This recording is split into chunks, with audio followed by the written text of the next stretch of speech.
our school board, Mr. Jorwal Orfabol, our maintenance, and the advisors.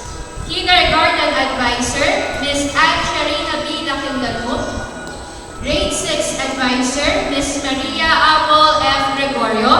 And grade 10 advisor, Ms. Rochelle B. Gonzalez.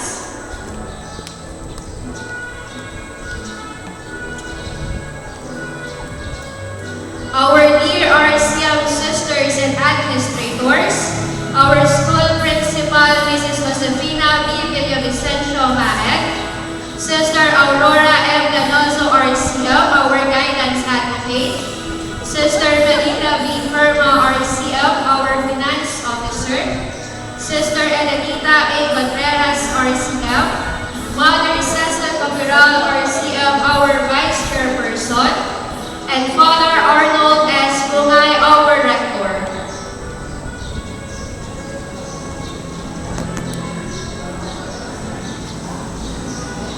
And now, let us welcome our candidates from kindergarten.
From